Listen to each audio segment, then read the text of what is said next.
Welcome to study classes. Intermediate physics के अंतर्गत कुछ न्यूमेरिकल्स की चर्चा हम आज करेंगे। एक बहुत महत्वपूर्ण प्रश्न है, दो तरंगों की तीव्रताओं का अनुपात 25:16 है, उनके आयामों का अनुपात क्या होगा? यदि ये तरंगे व्यतिकरण करें तो महत्तम तथा न्यूनतम आयामों और महत्तम तथा न्यूनतम तीव्रताओं का अनुपात क्या होगा? यानी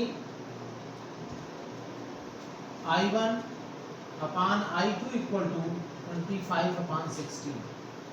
और आप जानते हैं कि जो इंटेंसिटी होती है वो एम्पलीट्यूड के स्क्वायर के डायरेक्टली प्रोपोर्शनल होती है। यानी I1 upon I2 equal to A1 upon A2 का होल स्क्वायर। इसलिए A1 upon A2 whole square equal to 25/16, यानी A1 अपान A2 हो जाएगा 5/4। कह रहे हैं महत्तम और न्यूनतम तीव्रता आयामों का अनुपात A maximum upon A minimum equal to A1 plus A2 upon A1 difference. हमारे पास A1 अपान A2 की वैल्यू दी हुई है, इसको हम A2 से डिवाइड कर दें तो इतना लिखा जा सकता है, ये 5/4 प्लस 1 और 5/4 माइनस 1। इसका एलसीएम लेकर अगर हम सॉल्व करेंगे तो ऊपर 9 और नीचे 1, यानी A maximum upon A minimum equal to 9/1। और फिर I maximum upon I minimum equal to A maximum upon A minimum whole square, 9/1 whole square 81/1। तो ये आपका कंप्लीट सॉल्यूशन हो गया। बहुत इंपॉर्टेंट प्रश्न हो सकता है, इस पर एक प्रश्न प्रायः पूछ लिया जाता है परीक्षा में व्यतिकरण का। ये भी एक इंपॉर्टेंट प्रश्न हो सकता है। यंग के प्रयोग में दो स्लिटों के बीच की दूरी 0.2 मिलीमीटर है। इससे निर्गत प्रकाश के व्यतिकरण से 1 मीटर की दूरी पर बनी व्यतिकरण फ्रिंज की चौड़ाई 3 मिलीमीटर है। प्रकाश की तरंगदैर्घ्य और केंद्रीय दीप्त फ्रिंज से तीसरे अदीप्त फ्रिंज की दूरी ज्ञात कीजिए। आपको ये याद होना चाहिए कि केंद्र पर हमेशा दीप्त फ्रिंज ही बनती है। यहाँ स्लिटों के बीच की दूरी यानी स्मॉल डी दिया है 0.2 मिलीमीटर। इसको आप मीटर में चेंज करेंगे तो 2 × 10⁻⁴ हो जाएगा। मिलीमीटर से मीटर में -3 और 1 दशमलव ये लिखा हुआ है। और कैपिटल डी दिया है 1 मीटर। फ्रिंज की चौड़ाई W इक्वल टू 3 मिलीमीटर, यानी 3 × 10⁻³ मीटर। और तरंगदैर्घ्य पूछा जा रहा है तो आप जानते हैं कि W बराबर d लैम्डा बटे स्मॉल डी। W बराबर d लैम्डा बटे स्मॉल डी, यानी लैम्डा हो जाएगा W small D upon capital D. तो W हो गया 3 × 10⁻³ और 2 × 10⁻⁴ और बटे 1, यानी 6 × 10⁻⁷ मीटर। इसी को हम 6000 एंगस्ट्रॉम लिख सकते हैं। तरंगदैर्घ्य की गणना एंगस्ट्रॉम में ही करनी चाहिए, इसलिए ये एंगस्ट्रॉम है। दूसरी बात पूछ रहे हैं कि केंद्रीय फ्रिंज से तीसरे अदीप्त फ्रिंज की दूरी। तो केंद्रीय दीप्त लिखा जाए या न लिखा जाए, केंद्र पर हमेशा दीप्त फ्रिंज ही बनती है। केंद्रीय दीप्त फ्रिंज से MV अदीप्त फ्रिंज की दूरी क्या होती है?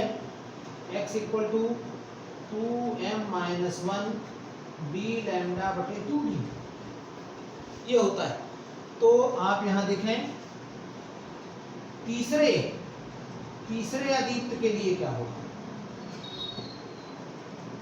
तीसरे अदीप्त फ्रिंज के लिए m बराबर, m का मान रख देंगे 1 2 3, यानी m बराबर 3 हो जाएगा। यानी x3 इक्वल टू 6-1, 3 दूनी 6-1 बटा 2, और d लैम्डा बटे स्मॉल d को आप w लिख सकते हैं। तो ये हो गया आपके पास 5/2 और w का मान है 3 मिलीमीटर। तो 5 के 15/2 यानी 7.5 मिलीमीटर। इससे आप कैलकुलेट कर सकते हैं आप चाहें तो ये पूरा कैलकुलेशन करें, सब मान रखें, फाइनली उत्तर आपका यही आएगा। ये कैलकुलेशन आसान हो सकता है। तो इस तरीके से ये प्रश्न कर सकते हैं, बहुत महत्वपूर्ण है। यहाँ जरूरी नहीं है कि यही प्रश्न हो, इसमें कुछ भी कह सकते हैं। केंद्रीय दीप्तपुंज से तीसरे दीप्तपुंज की दूरी ज्ञात कीजिए, तो यहाँ m d लैम्डा बटे स्मॉल d हो जाएगा, m बराबर 3 रख देंगे। इस तरीके से कुछ भी हो सकता है। दूसरा सवाल इसी में हो सकता है, केंद्रीय दीप्तपुंज के एक और पांचवी दीप और दूसरी ओर पांचवी दीप्तपुंज के बीच की दूरी ज्ञात कीजिए। तो एक तरफ पांचवी दीप्तपुंज के दूरी बीच की दूरी केंद्रीय फ्रिंज से 5d लैम्डा बटे स्मॉल d, दूसरी तरफ वही दूरी फिर 5d लैम्डा बटे स्मॉल d, जोड़ देंगे, बीच की दूरी आ जाएगी।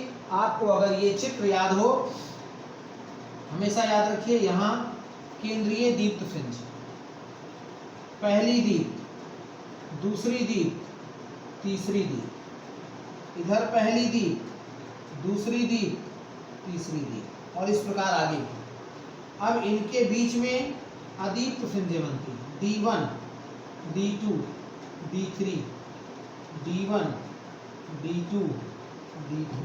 अगर ये चित्र आपको याद है तो आप कैलकुलेशन कर सकते हैं। अगर कहा जाए कि केंद्रीय दीप्तपुंज से एक और तीसरी अदीप्त और दूसरी ओर दूसरी अदीप्त के बीच की दूरी, तो पहले ये दूरी निकाल लेंगे, ये दूरी, वही सूत्र लगाकर, और फिर ये दूरी निकाल लेंगे, और फिर दोनों को जो हम जोड़ देंगे तो हमको केंद्रीय फ्रिंज के एक और तीसरी अदीप्त और दूसरी ओर दूसरी अदीप्त के बीच की दूरी मिल जाएगी। इस टॉपिक पर प्रश्न व्यतिकरण से प्रायः पूछ लिया जाता है, तो ये आप अच्छे से तैयार करें।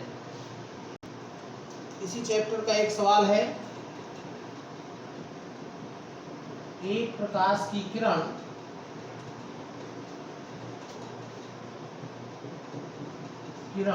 का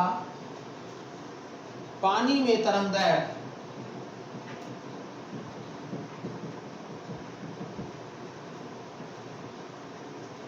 4800 एंगस्ट्रॉम है। पानी तथा कांच के अपवर्तनांक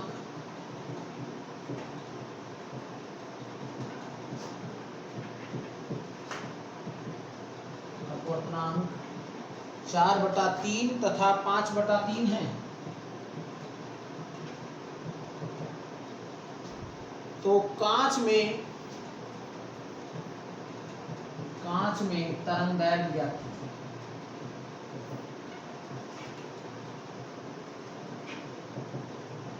कांच में तरंगदैर्घ्य की गणना करनी है, और पानी में तरंगदैर्घ्य दिया हुआ है, यानी लैम्डा W दिया हुआ है 4800 एंगस्ट्रॉम, और लैम्डा G फाइंड करना है।